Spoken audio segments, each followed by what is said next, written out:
আজকে আমাদের যেটা প্রয়োজন সবচেয়ে বেশি তা হচ্ছে আমাদেরকে পার্টির ঐক্য, যে ঐক্য নিয়ে আমরা দীর্ঘ 16 বছর লড়াই করেছি, সেই ঐক্যকে অটুট রাখা এবং কোনো মতেই তাদের চক্রান্তে পা না দেওয়া। আমি বিএনপির নেতা কর্মী ভাইদেরকে আমার আন্তরিক ধন্যবাদ জানাই যে তারা শত প্রলোভনের মধ্য দিয়ে, উস্কানির মধ্য দিয়ে তারা শান্ত থেকেছেন এবং তারা এই দেশকে রক্ষা করবার জন্য তারা কাজ করে যাচ্ছে। আমি ধন্যবাদ জানাই আমাদের সেই সমস্ত দলগুলোকে, রাজনৈতিক দলগুলোকে, সংগঠনগুলোকে যারা দীর্ঘকাল ধরে এই সংগ্রাম লড়াইয়ে আমাদের সঙ্গে সংযুক্ত হয়েছেন, কাজ করেছেন। আজকে একটা সংগ্রামের মধ্যে দিয়ে, আত্মত্যাগের মধ্যে দিয়ে আমরা একটা অন্তর্বর্তীকালীন সরকার পেয়েছি। এই অন্তর্বর্তীকালীন সরকারের কাছে জনগণের প্রত্যাশা আকাশ চুম্বি।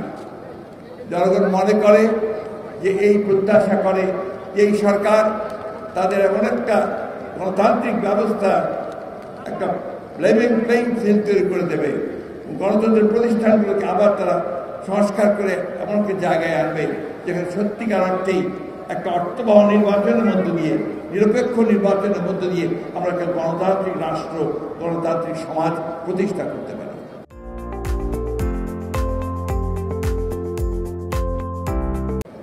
আমি অনুরোধ করব এই ইন্টারিম গভর্নমেন্টের কাছে যে আজকে আমার যে সমস্ত ভাইরা পঙ্গু হয়েছেন, আজকে যারা নিহত হয়েছেন এই 16 বছর ধরে এবং বর্তমানে এই আন্দোলনে, তাদের সকলকে রাষ্ট্রের তরফ থেকে তাদের ক্ষতিপূরণ দিতে হবে এবং তাদেরকে ভাতা দিতে হবে, প্রদান করতে হবে।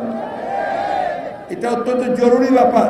শুধু এখানে বসে কথা বলে আমরা অনুষ্ঠান করলেই হবে না, এই বিষয়গুলো অত্যন্ত জোরে তুলে ধরতে হবে, সরকারকে বলতে হবে যে এটা করতে হবে। দ্বিতীয়ত আরেকটি কথা আমি আজকে বলতে চাই যে 16 বছর ধরে আমরা যারা গণতন্ত্রের জন্য সংগ্রাম করছি, আমরা অত্যন্ত নির্যাতিত হয়েছি, নিপীড়িত হয়েছি। আমাদের প্রায় 700 ভাই বোন তারা গুম হয়ে গেছে, সেই আয়না ঘর হয়েছে। আমাদের মায়ের ডাকে ছেলেমেয়েরা এখনো কেঁদে বেড়াচ্ছে, যে ছোট্ট শিশুটি এখনো তার বাবাকে খুঁজছে। আজকে সেই মানুষগুলোকে খুঁজে বের করার ব্যবস্থা করতে হবে। আমাদের যে অসংখ্য মামলা হয়েছে আমাদের নেতা কর্মীদের বিরুদ্ধে, 1,45,000 মামলা, 60 লক্ষ মানুষের বিরুদ্ধে মামলা এই কয়েক বছরে, এই 17 বছরে। এই সমস্ত মামলাগুলোকে প্রত্যাহার করতে হবে অবিলম্বে, অতি দ্রুত বন্ধ করা।